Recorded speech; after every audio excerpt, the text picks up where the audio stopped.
Sinanla mo pala yung bahay. Hindi ka man na nagsasabi sa akin. Mahal kasi, may pinasok ang negosyo para sa ating dalawa. Sigurado to, easy money. Sabi ka lang! Huwag po! Ano ba?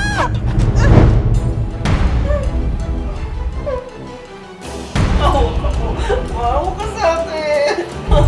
Please, maawa ka sa akin. Ano na plano mo? Magpapatulong ako sa asawa ko para hanapin kung sino ang humalay sa akin. Jerome, ang sabi mo, bayad mo sa utang mo sa akin ng asawa. Nakakaisang gabi pa lang, tinakasan ako ng asawa mo.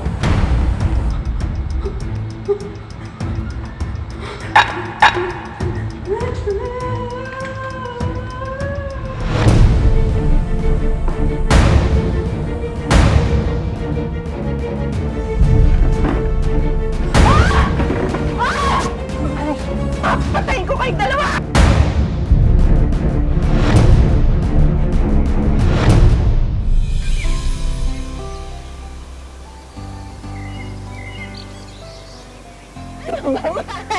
Ibaba mo na! Ayun, no?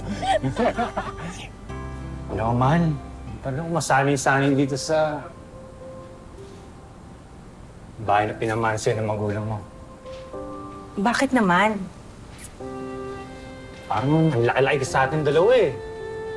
Hindi kaya ibenta na lang natin to, tapos gumawa tayo ng simple lang. Tapos, ipagbibentahan, itago mo. Pero mo na yun. Mahal naman. Alam mo naman na ulila na ako, di ba? Wala akong mga magulang. Kaya itong bahay na lang tong naiwan sa akin. Gusto ko dito magsimula ng pamilya na kasama ka na mahal ko. Talaga? Eh, mahal. Ilang anak ba gusto mo? Mga dalawa. Dalawa? Ang konti naman nun. Gusto ko 6. Ha? Isimulan natin yun.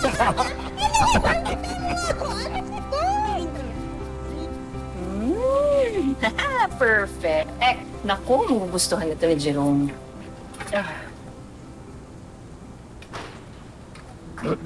Ay.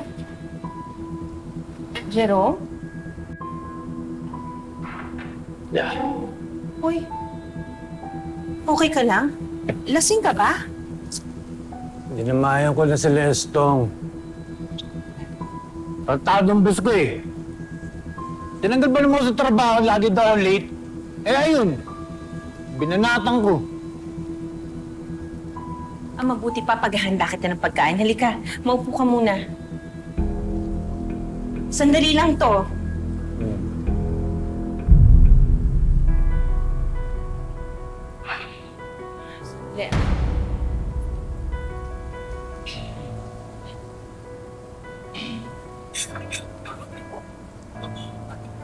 Jerome, sandali. Saan ka pupunta? Ba't dala mo yung wallet ko?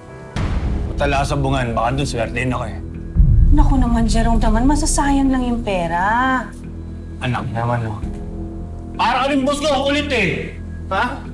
Hindi naman sa ganun. Ay, gusto mo magbukbuko dito? Ganto, kukuha na lang ako ng konti. Tawa yan, hindi ko nung wala ta. Magkasama ko lang ako saglit. Jerome! Sandali naman! Huwag mo! Jerome!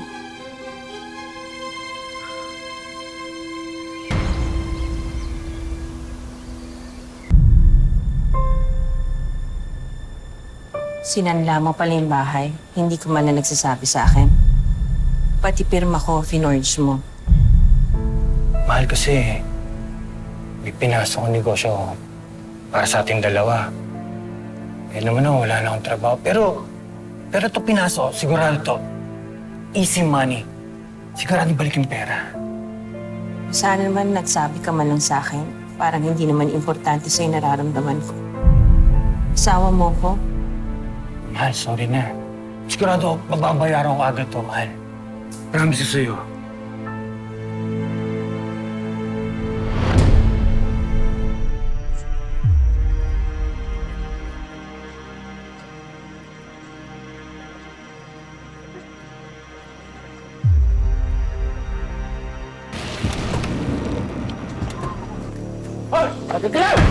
Huwag po!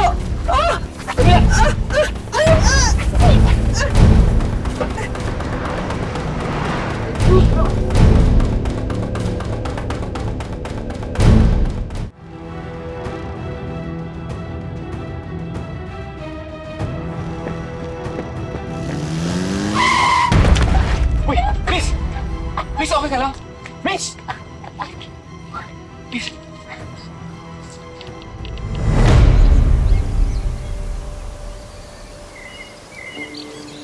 Alis na ako. Kaya mo na, Alice? Oo, ilang araw na ako nandito, ho. Ilang araw mo na ako inalagaan, nakakahiya na sa'yo.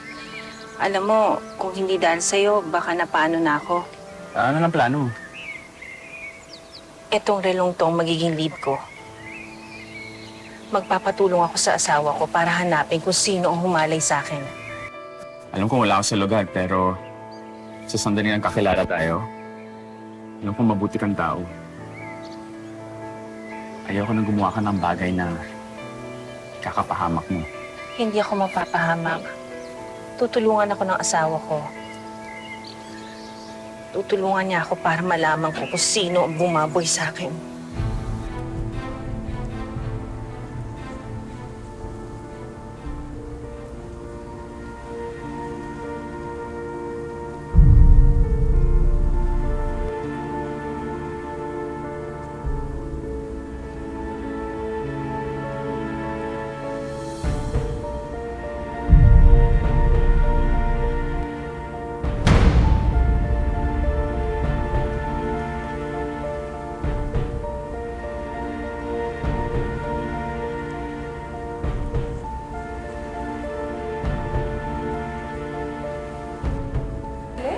Galing mo talaga! Mga hayop kayo! Halika dito! Hayop kayo! Alice! Tama ni Alice! Tama! Ah! Alice! Alice, teka! Saan ako nagtapo ka sa akin kaya ako umalis eh? Dapat bigla mo lang ako iniwan. Sabi na. Paano po ano nangyari sa akin eh? Tapos ito yung gaganti mo sa akin. Nagkama kami ng babae. Sorry, hindi ko alam. Inuman lang kami. Sobrang na-depress ako. Nakita ko nandiyan na sa pagkagising ko. Sino man? Bahala ka sa buhay niyo! Wala ka na. Please ka! Mapapatay kita!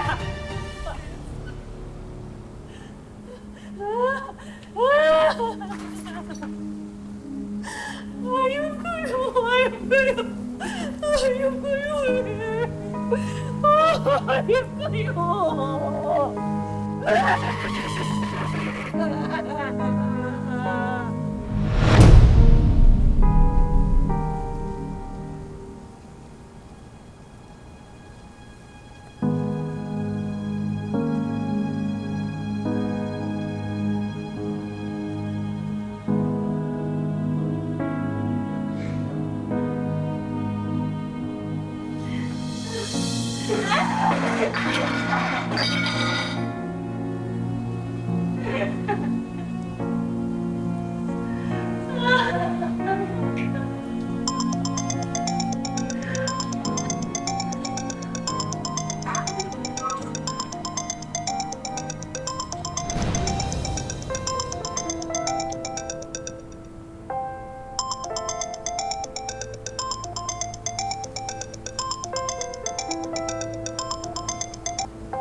Charo. Tinakasan ako ng asawa. Naintindihan mo ba, Charo? Ha? Ang sabi, bayad mo sa utang mo sa akin. Asawa. Nakakaisang gabi pa lang, tinakasan ako ng asawa. Ngayon, kapag hindi mo ko binayaran sa pagkakakutang mo sa akin, sa asawa, at lahat na ng utang mo pa rin, di ba? Ano mong medyo? Papagayin kita. Gusto mo ba na?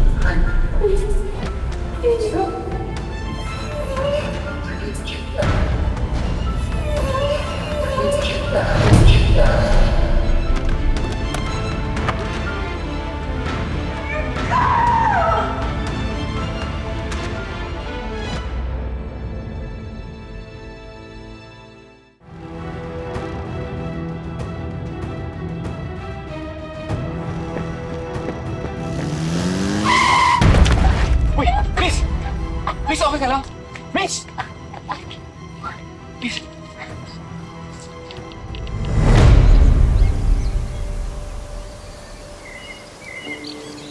Alis na ako. Kaya mo na, Alice? Oo, ilang araw na ako nandito, ho. Ilang araw mo na ako inalagaan, nakakahiya na sa'yo. Alam mo, kung hindi dahil sa'yo, baka napaano na ako. Ano lang plano mo? Etong relong tong magiging lead ko. Magpapatulong ako sa asawa ko para hanapin kung sino ang humalay sa akin.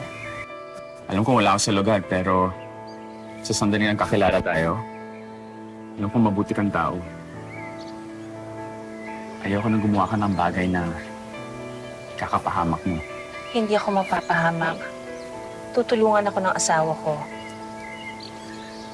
Tutulungan niya ako para malaman ko kung sino ang bumaboy sa akin.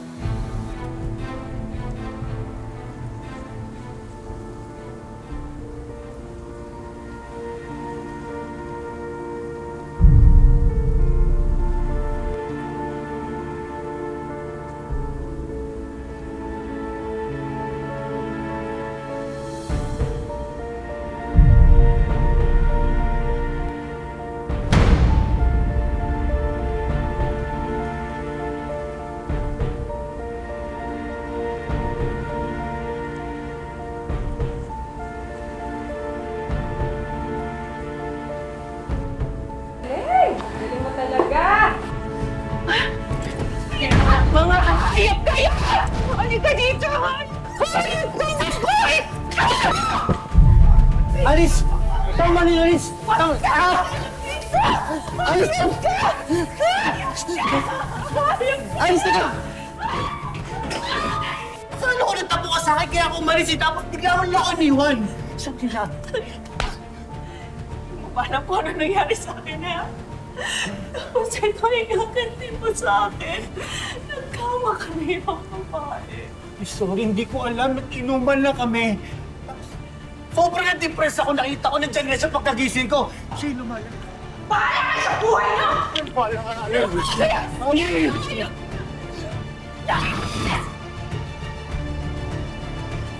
Yes, God! Mapapatay kita! Ayaw kayo! Ayaw kayo! Ayaw kayo! Ayaw kayo!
Charo. Tinakasan ako ng asawa. Naiintindihan mo ba, Charo? Ang sabi, bayad mo sa utang mo sa akin, asawa. Nakakaisang gabi pa lang, tinakasan ako ng asawa.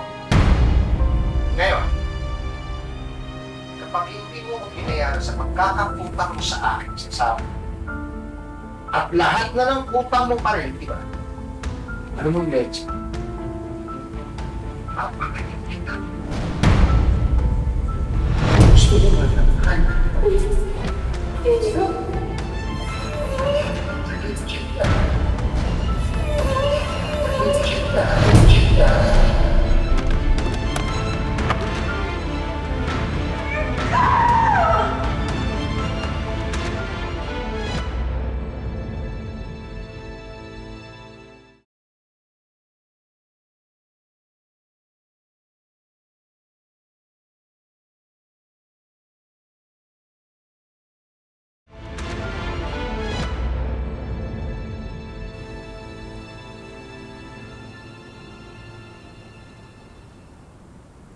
Pasensya ka na, Marvin, ah.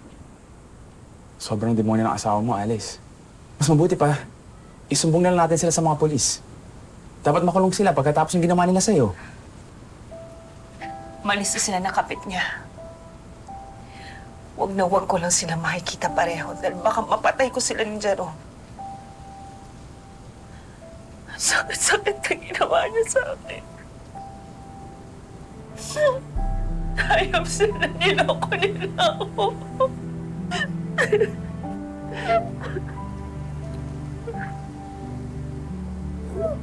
Andito lang ako, Alice. Dito lang muna sa bahay, ha?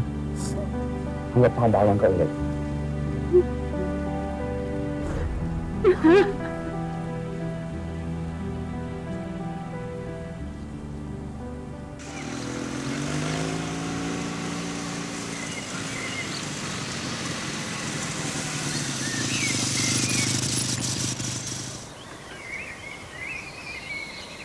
Papasado po na ako habang namamalengke ka.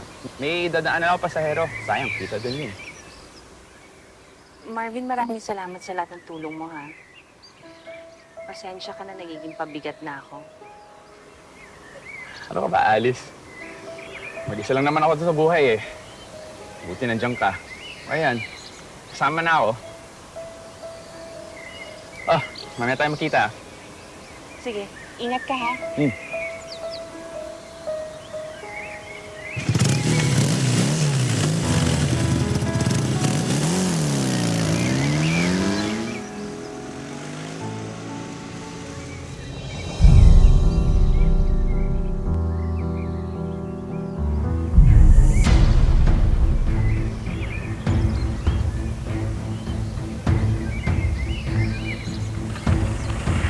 Kuya, sundan mo yun. Sundan mo yun.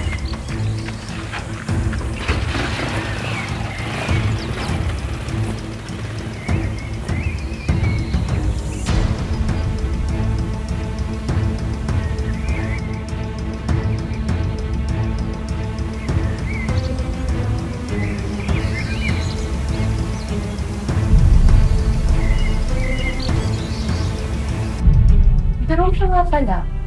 Ano kung malaman ni Alice yung totoo? Ako nabudlot sa'yo para pambayad din tang siya doon sa manyak na matandang yun. Hayaan mo siya. Alam nga naman ikaw ibayad ko. Ikaw yung mahal ko. Yan? Ikaw Pero alam mo, ano yung mga tipo ni Alice yun? Ano kung itinatagong tapang yung ex-husband? Alam mo, ganito na lang. Makikibalita ako sa nagpupunta si Alice. Tapos, sasabihin ko ang Mr. Vasquez para kinapin ulit si Alice. Tapos nun, mababayaran na ulit yung utang ko. Hindi tapos ang problema. Pwede! Oh, bilisan mo dyan, ha? Titifla ko na to, ha? Oo, bilisan mo na dyan. Makakain tayo.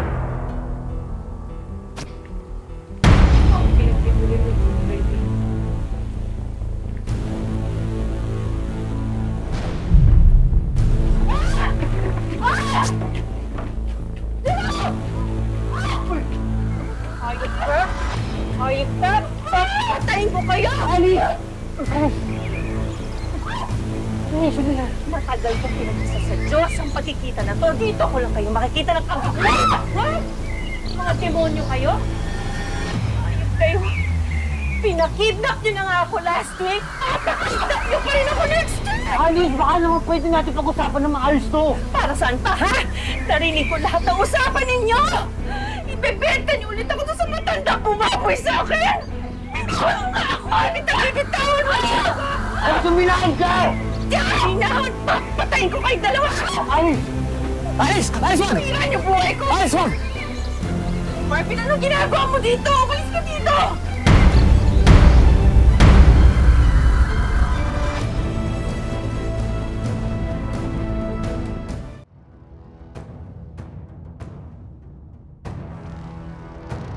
Patayin ko kayong dalawa! Alice! Alice, huwag mo gawin to, please. Please. Marvin, umalis ka na! Alice, Umalis ka na! hindi ito pagkikilala ko sa'yo. Alice, makukulong ka. Langit ang kulungan kumpara dito sa impyerno. Pinuhalingan ko dito sa mga to, mga hayop to! Dito pagkilala ko sa'yo, Alice. Hayop ka! Sinakal mo ako doon ah! Hindi pa tayo tapos, ha? Alice, wag! Wag! Talagang wag!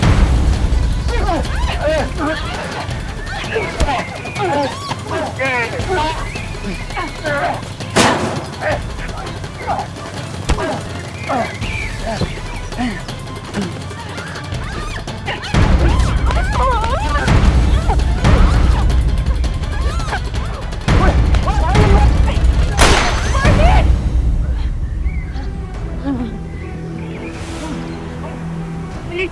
Harvey, ano ba? Ano? Bilis! Harvey! Tulong! Tulong! Tulong! Harvey! Harvey! Tulong! Harvey! Diyos ko!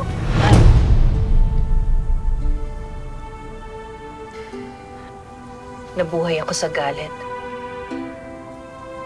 At akala ko yun ang tanging paraan para makaganti ako sa kanila. Pero mali ako. Pati tuloy ikaw nadamay pa. Mahirap pero mas lalo mo pang hindi may papatuloy yung buhay mo kung gumanti ka. Marvin, Alice. Tulad na sinabi ko dati, dito na ako para sa'yo. Bumitaw ka na sa galit mo. Bumitaw ka na sa bangungot ng pinagdadaanan mo.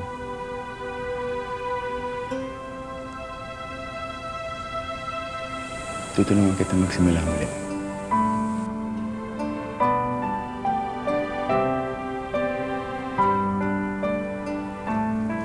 Uli ang isang babae at isang lalaki matapos manloob sa isang bahay. Naghinala ang narunong sila sa pinagbabawal na gamot. Ano ba? Hindi kami maglalakad. Dito kami nakapira.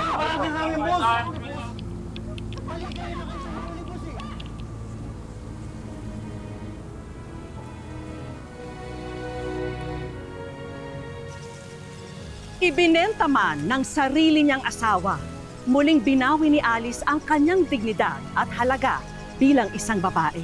Sa ngayon, pilit na binubuo ni Alice ang kanyang sarili. Hindi madali ang magsimula muli, kaya naman agad kumilos ang aming team para maalalayan si Alice. Alice, napakasakit itong pinagdaanan mo sa asawa mo at sa kabit niya. Pero Alice, anong mga sumagi sa isipan mo nung nalaman mong ibinenta ka ng sarili mong mister? Sobrang sakit po. Nasaktan po ako sa ginawa niya kasi hindi niya po ako kayang buhayin. Alice, nandito ang aming programa para kahit papano ay matulungan kang bumangon. At may hinanda kaming konting sorpresa para sa'yo. Alice, kasama mo kami sa bagong yugto ng iyong buhay. Kaya naman, ang unang regalo namin ay ang bonggang staycation package na to. Meron din kaming inihandang mga bagong gamit sa bahay. May dining table and chairs, mga kitchenware, at bagong cooking appliances. At para makumpleto yan, samahan na rin natin ang frozen meat products para may stock kayo ngayong pandemic. Siyempre, may inihanda rin kaming iba't ibang mga negosyo para sa'yo. May milk tea business na may kasamang bar stool and table, isang RTW business, At may isang beauty product business din na may kasama pang tablet and wifi para pwede ring pang online business mo. Huwag mo na ring isipin ang mano-manong pagkukusot ng mga damit nyo dahil may regalo kaming mini laundry shop para sa'yo. hindi rin mawawala ang Wish Ka Lang Money Bowl para sa savings nyo. Sana mapalubo nyo yan, ha? At syempre, may personal na regalo rin kami para po sa iyo. Alice, alam mo, yung pinagdadaanan mo, napakasakit niyan eh. Kaya kung talagang kinakailangan mo ng tulong, willing ako na tulungan kita. Kung kailangan mo ng counseling, ng gabay. Hindi biro ang tromang kinaharap ni Alice mula sa pagbebenta sa kanya ng sariling asawa. Pero buong tapang niyang inilaban ang kanyang pagkababae para sa kanyang sarili at sa kanyang pamilya. Mga kapuso, lagi po natin tatandaan, hanggang hindi tayo napapagod humiling at maniwala, hindi rin tayo mapapagod lumaban sa buhay. Ako po si Vicky Morales at ito po ang bagong Wish Ko Lang.